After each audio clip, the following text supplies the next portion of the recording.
Happy Friday, Pat. We made it. We Hey, made buddy, it. how you doing? I didn't think I was going to make it. I came down with a really nasty cold last week, and it just hung in there till about Tuesday. But I managed to rally and go spend a couple nights down at Picasso Peak Park with some good friends. So that was a lot of fun. So, Yep. So you had a good time. but got some interesting stuff today that I want to share with everybody. So we're going to go through what the title says that the Fed is kind of raising the alarm bell about a possible housing bubble. So I want to. There's always devil in the details. So I want to get to some of that. And but before I do that, if you push the like button this time, you could win some Tupperware. So, and this works because I had my noodles in it last night. So you could win. So let's get started. Let's hop right to the article about the Fed because I know everybody's going to be just chomping at the bit to see what they had to say and who this guy was. And it's right here. Unhinged. I'm going to move us off to the side here for a second. Unhinged and abnormal. Fed warns of housing bubble as average cost of new homes hits record high.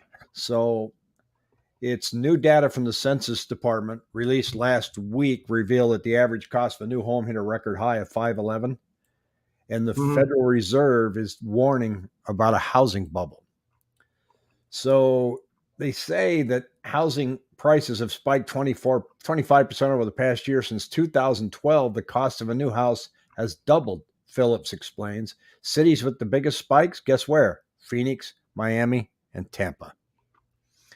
And so it's really everywhere across the country. Phillips was asked exactly why housing costs are spiking so much. He pinned the reasons to inflation, which is currently at an 8% year-to-date rate. God, my mouth's going crazy. Rising costs for lumber and fuel, and the COVID-19 pandemic. During the pandemic, new construction projects were halted across the board, and it means the number of houses now up for sale is far lower than usual. And where have we heard this before? I think It's simple supply and demand. This is from the Fed guy. I think the Fed guy was listening. He must be listening to our podcast. He must be, because that's what we keep pounding home. Don't make long-term projections. You just say, where are the numbers at today? And then he tees it up again. And he said that, it's setting off bidding wars, people leaving big cities. But at the end, he says other experts aren't as optimistic for the near future. However, they believe that until the supply of houses meets the overwhelming demand we're seeing right now, prices will continue to rise. So that's been where we're at. It's kind of been our theory, hasn't it? Well, check this out. You know how I track the 7-day moving average, right? So the red line is number of homes that went under contract, and the blue line is number of listings. So we have 5,130 listings today, and we have 4,207 new homes come on the market, with only 3,827 go under contract. That's a difference of 420 homes.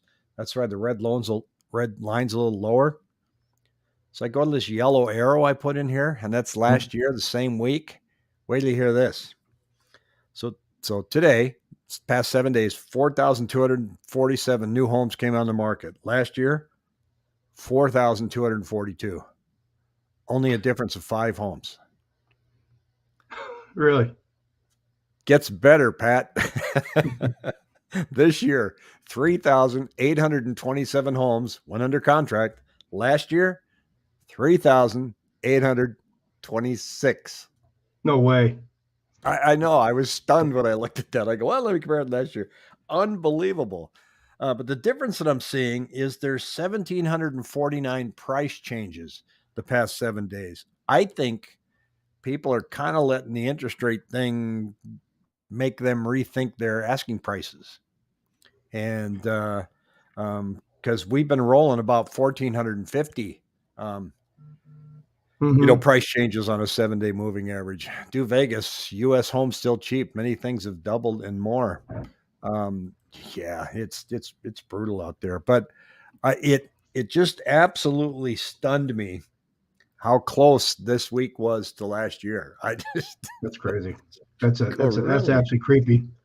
Well, Yeah, no kidding. I had a friend of mine have another friend in town. Just real quickly, just talks about do Vegas. Well, U.S. home's still cheap. I had a buddy of mine had another buddy in town from Sacramento, San Francisco, and he's a interesting guy. But we were sitting there talking on my patio, and he goes, "It just feels like Phoenix is about 10 or 15 years behind San Francisco in terms of prices." He still feels they're still, you know. Yeah, Um, I hope we don't ever get that crazy. oh, I know. I'm just Really saying. I don't. mean, he looks at Phoenix and he's like, "God, it's still cheap," which is crazy. Yeah, yeah. I mentioned Chris, yeah, a few price corrections. I think it is. I think it is a trend now, but you know what? I think if they look at the actual numbers and the data, they may want to rethink that a little bit. But some are probably shooting just a little too it. high. But so what are you seeing in this week in lending news, Pat? Anything kind of jump out at us? Yeah. Uh, well, I've been a pretty boring guy lately. I mean, as far as the news I've been delivered, but no, I mean, here is the quarterly chart. I mean, this is the price of bonds, not the rate, but as inverse relationship once again. But and we saw rates go up. Like I said, I probably should. Let me flip this around so I can. I know it probably confuses the heck out of some people, but yeah, this is the rate. The 10-year, actually, a 10-year Treasury is 2.39. Rates were going up. I mean, this is the last quarter from this whole month they were just been kind of going on a staircase climb. Now they're kind of leveling out. I mean, if I stretch it out further, let me see here. Bear with me here.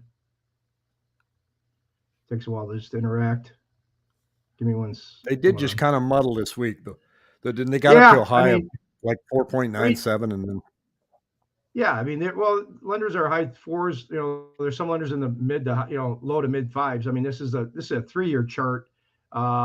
This obviously kind of every time you look at a chart, you can look at it differently. It looks crazy because obviously I pull it in. Here rates have gone obviously beginning of March. They just went through staircase climb. It looks like I'll see how rates will go up, kind of level off. They obviously go down, level off. So any type of plateau you're at, they'll level off here, went up here, kind of playing around. What's our next move? I mean, who's to say? But yeah, we've been kind of leveling and playing, waiting for the next Fed move. Obviously, there's not much news coming out next week. We had the well, I was jobs listening to numbers that Larry. came out. Well, I was saying I listened to Larry Mhm. Kudlow this morning when I was driving back, and he was saying that the inflation data is coming in so hot. He expects the central bank will have no choice but to have 10 price moves instead of 6 or 7, and Yeah, I he mean expects that's them to come in pretty hot. I think the Fed. I mean, this is just Pat McMaster's in Chandler, Arizona talking, but I was reading something that you kind of do research and you kind of come to a hypothesis or a theory. What because nobody's got a crystal ball, but I think personally, I think the Feds are going to have to come in hot, just increase it. That way, if something happens, they can always have a reason to lower rates. They got some ammunition, once they increase. That's what they did before is they raised rates and then at least now once they raise rates, they got bullets to they're kind of putting bullets back in the gun and say, okay, now we can lower them again if they need be. But I mean, it looks like there's no such thing as a soft landing. I don't think they're ever going to get this thing perfect. Obviously, with COVID, you got so many different factors that they're gonna if they do it 6 to 10 times, I think we are the rates are looking like it. The short term and the long term rates have inverted, meaning short term is higher than the long term, and so that obviously kind of is a telltale sign of recession is down the road. But Yeah, there's a gentleman that I follow. I'm on his newsletter list, and he does a calculated risk. And he said, don't compare today's current market with 2006 to 2008.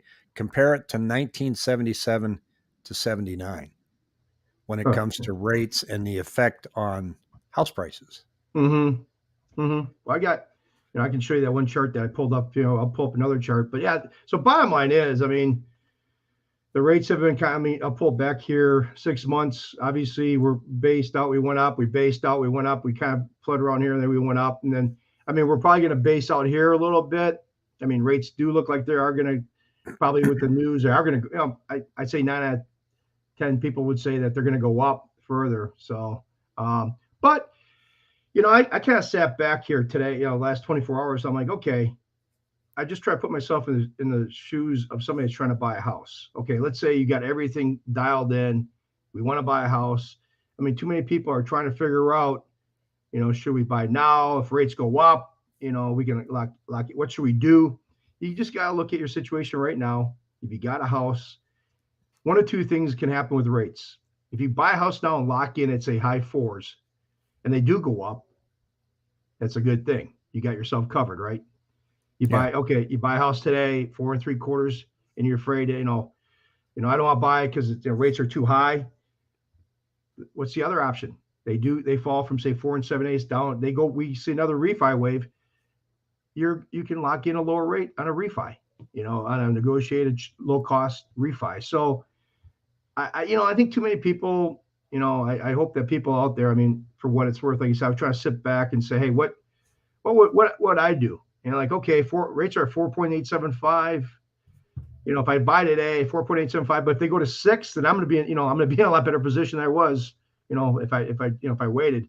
But if you make a move today and rates do go back down, you're locked in. You can always do a refi. So I'm trying to spin it to be a positive either way. Well, I did a little exercise here. Can I show you? I because I always get asked, should I wait a year? Yeah. I don't have an honest answer. I don't know. So I kind of went through and said, well, let me just do a little spreadsheet. I said, here's an interest rate. Today it's 4.5%, right?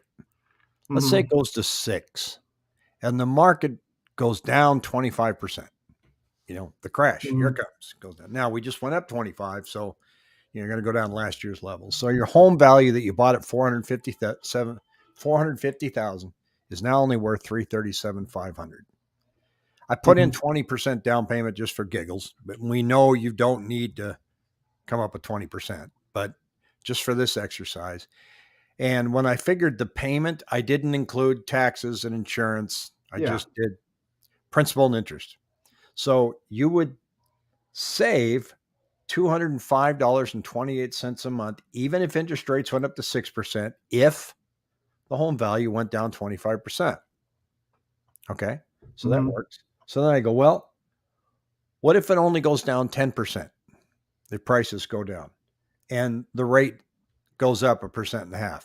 Then your payment's going to be up $103 more than if you stayed at 4.5. So it's almost a wash, right? So values go down 10. And of course, now I got to say, well, what's flat? So you got 450,000 this year, 450,000 at 6%. Now you're getting hit pretty hard. That's $334 increase in your payment. So that's a stinger.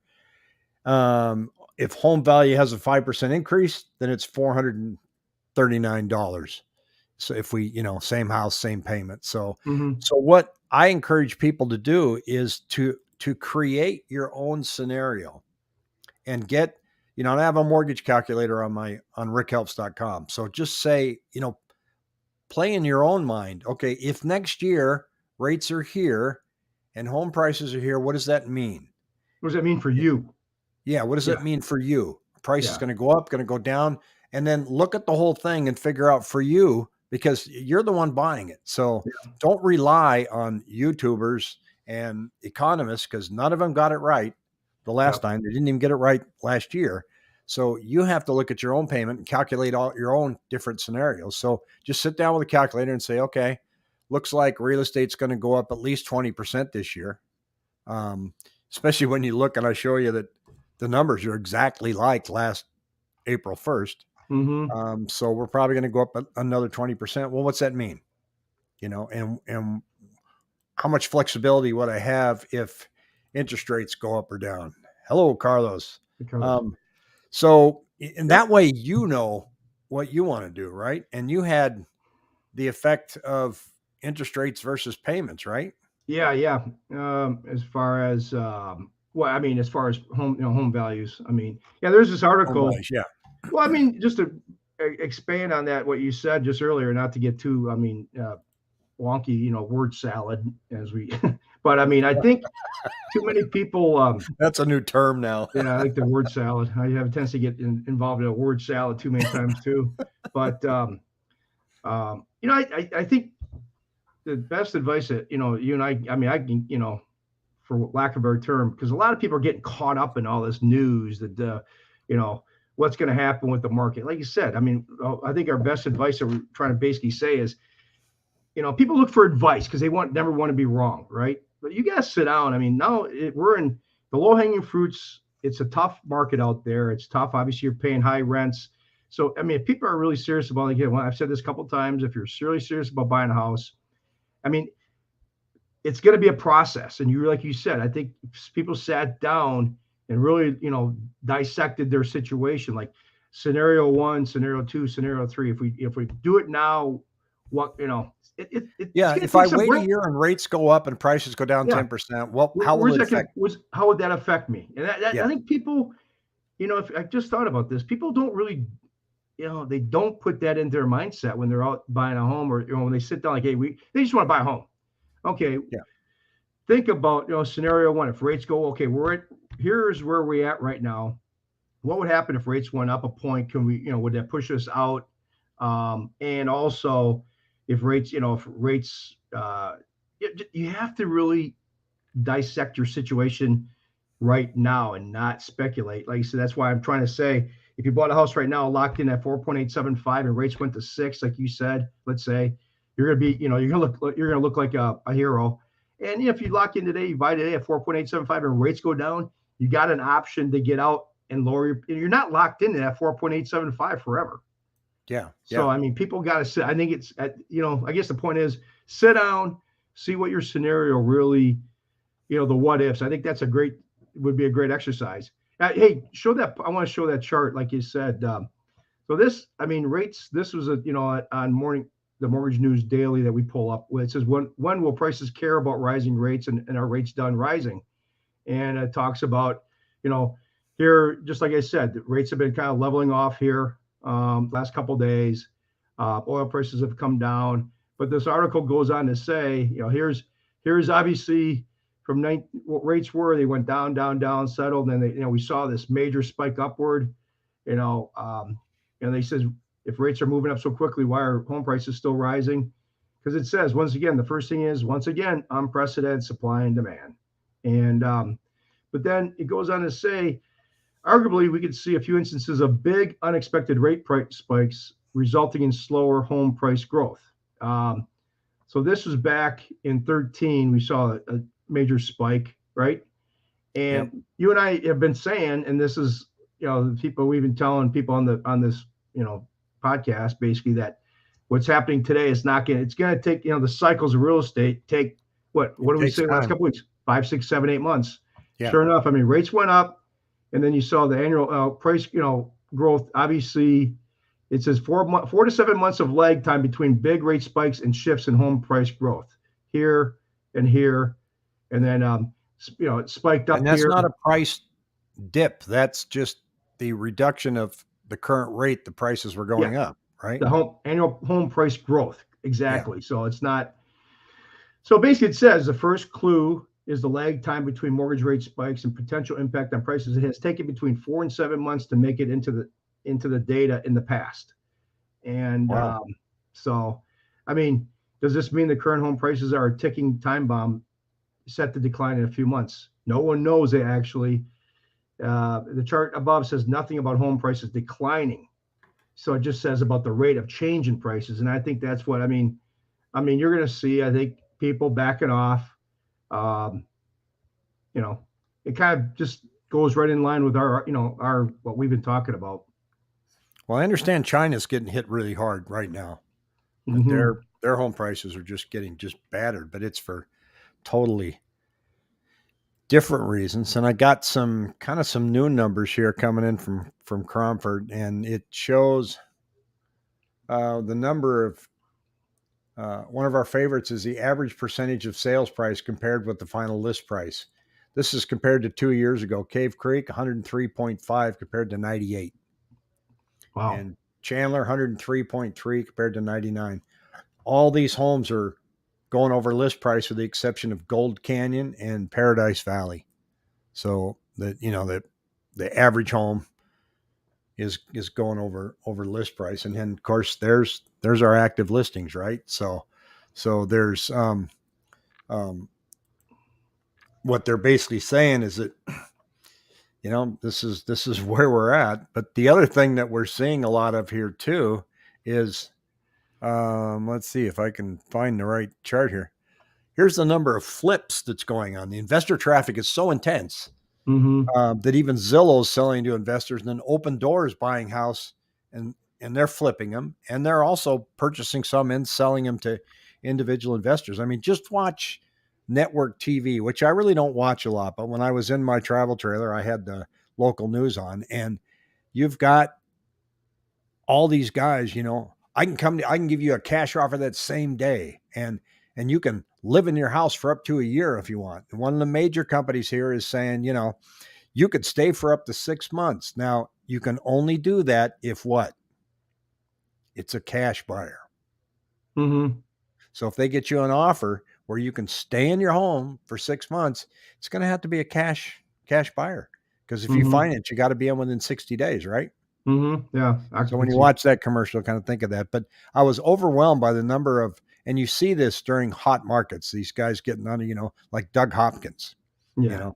know. But look at that investor traffic, that flipping traffic. It's just amazing. And Zillow Group, flawed business model, massive losses. Zillow reports $800 million loss on the home flipping. And then it finally says, despite $405 million write down, Zillow is just fine.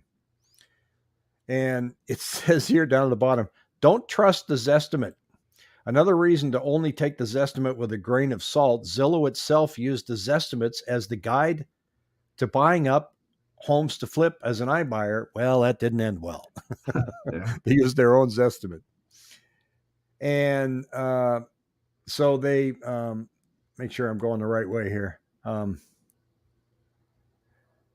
They have, here we go, Open Door. Open Door Technologies needs time to recover. Guess what? Open Door reported losing $662 million in 2021. Jesus. More than Zillow. They lost more than Zillow. But Open Door, all aboard the roller coaster.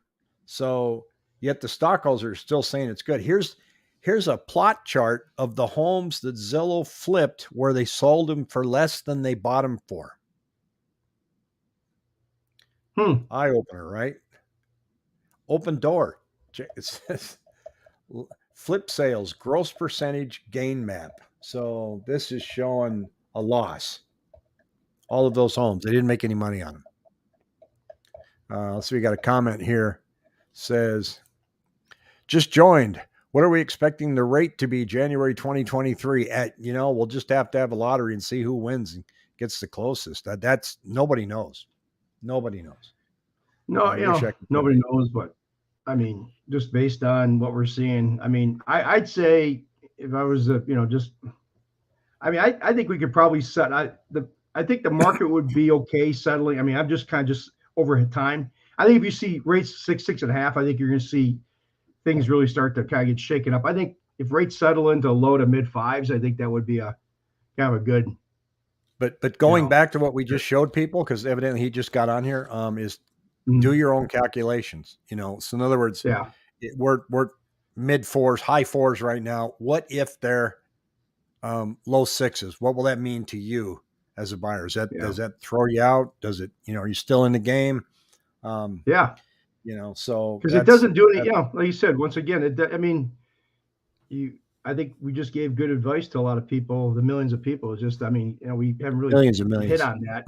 Yeah, I mean, you just gotta look at your So, situation, sit down for an hour, plot it out with your wife, your partner, or whoever, your plan it husband, like you wife. plan a vacation. Yeah, say what if this, what if that, what if this, So, Yeah. I mean, I think that's the I, best I think advice. another thing to emphasize that you just said is don't depend on somebody else telling you where it's going to be. Yeah, because does it really matter? Yeah, because then it's convenient because later you can blame it on somebody. Well, that damn realtor, he told me. Yeah, You yeah. know, I um, mean, I think So, that's a big. I um, think, like you said, I mean, I just said today. It just kind of struck me yesterday because I've been honestly, I've been just as frustrated with this market because I mean, there's no inventory. I mean, people say, oh, you must be busy. Yeah, I'm steady busy, but I mean, there's just nobody. A lot of mortgage people and realtors are, I think frustrated because I mean, I feel bad for realtors because, I mean, if I was a realtor, I'd be saying, before I took somebody out, I'd say, hey, I need a deposit of $150 for gas. If you want me driving around, you know. you'll start seeing some of that if gas prices go up. They're gonna I say mean, well, they're I was talking to a buddy of mine. Just to jump in quick. I was talking to another buddy of mine, a realtor, yesterday. He's like, and this is what people have to understand. I mean, what the average public doesn't realize how much realtors, they do put in, time wise and get, if you're driving around a client for a month or two, you could be eating up what two, three, four, $500 plus in gas, yeah. just Oh yeah. driving Yeah. clients around. And Yep. he was like, he made a great point. I never thought about this. He's like, Pat, he goes, he goes, I'm kind of just fried and burnt out. He goes, I am not going to get a client who calls me. He lives down here in Chandler. I mean, realtors are not, I mean, people want to make a living. They want, do what is right and try to help the client. But he goes, I just don't feel motivated if a client calls me up and says, I got a house in Sun City West to go see. He goes, I don't feel like motivated to jump in the car, drive him up there. And I know that I'm going to see 20 or 30 other people at the front door and probably not get a chance to get an offer in on that That's the house. hardest part in this market. I have been absolutely kicked around the past 2 weeks just on a condo. I mean, I haven't even gone to the condo. It's got six Yeah. offers before I even get in the car. I gotta make a comment. I love this guy's little logo there, Yeah. yams. It's I, pretty good. that's pretty cool. Oh, by the way, yesterday I want to thank you, subscribers out there. I had my highest gain of subscribers in one day. 45 of you subscribed to my channel. I really appreciate Oh, that. that's awesome. That was huge. Get a hybrid vehicle. Yeah. Yeah. I'll go out and spend 50, 60,000. That'll help. I think Um, running at altitude, that must be Joe Biden behind the scenes or Pete so, Buttigieg, yeah, I filled up my truck today and cried. But So, no, I think, that I that's saw tough a though. thing, I saw a video, a YouTuber yesterday, and he's just negative. And he was complaining about real estate agents and he was complaining about traits of real estate agents. And I was thinking, he said they're snarky, they're holier than thou. And I thought, what circle does this guy run in? Because last year, every agent I worked with was professional, smart. They went above and beyond. They all maybe I just had a lucky year, but all of those traits that he was saying that the average realtor was doing, I was getting mad. I thought you must be hanging out with the wrong crowd because Yeah. I mean I met some amazing people. And just Well, and we have these reviews we can write. And I was just man, I can't wait to work with this lady again. And just yeah. Well, I just talked to another agent. I mentioned and he was. Elon's on. I get a Tesla. It is the future. All right. Let me help you get Elon that Musk is house, on. Elon. That's Yeah. awesome. I'm glad he had time to chime in. But I Yeah, mean, sure. Busy you man. know, well, this other realtor I was talking to yesterday was, he was saying that sellers are getting just really just going to be, just, he used the word, he I used agree. a certain word, and he goes, sellers are just getting kind of obnoxious. Because he said he had an offer. Um, it was 299, right? He said the property wasn't really that great a shape, and the seller came back. She goes, "Well, I'm going to counter," and they offered full price.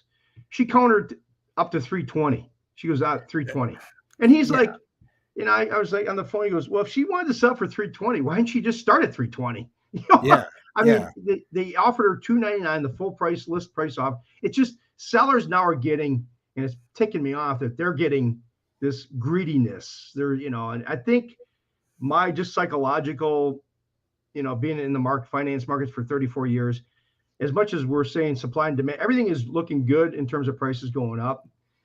To me, just from a psychological, me, I always talk about psychology behind everything, and the sellers are getting cocky. Where I'm just wondering if something will happen, just to kind of slap these sellers a little bit and say, hey, Well, okay, I've been to these exuberant markets as a consumer before, before I got into real estate.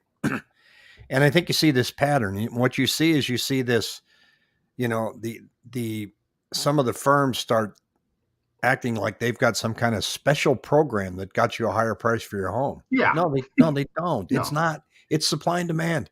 Yeah. You didn't have a Well, faster computer. You don't have a drawer no. full of buyers. Rick has the buyers. You don't. It's, but the other thing that's happening, these offers that are coming in really quick, that where the people don't see the home and they're just penning out the offer really quick. We've got about a 30% fallout rate in escrow. Mm-hmm. Yeah. The people go in, they're looking at the house real quick, and then it can be kind of overwhelming, as it was for my client last week. And it just, you got to make a decision, because they were going to look at that offer that evening, and it was 4 o'clock, and you end up going, whoa, this, maybe I'm running too fast. But you get, people will write an offer on a house because, they want to beat all the other guys. And then you've got the contract. Now you got some breathing room. You're going to go in and inspect it. You're kind of looking at the neighborhood, and a lot of people just go, about a third of them say, yeah, you know what? I don't want this. Yeah. Yeah. Now that Yeah. I've had They're time to not sniff committed. around. They're not committed. And sellers need to know this too. It's, you can be picky and say, I'm just not going to check off all these repair requests that they have. And I get that. And I don't blame them, because, there's sometimes you get 60 things and say, look, I'll Yeah. do 2 of them. Yeah. The other thing for sellers to do too now in this market is, when you're thinking of listing your house and you're having real estate agents over, don't concentrate on what they tell you the home's worth.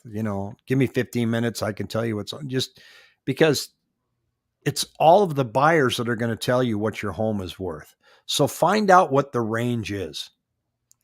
So I pulled up one in Santam Valley, and they're probably going to be listing here in a few weeks. And the range is anywhere from 379 to 405. Okay.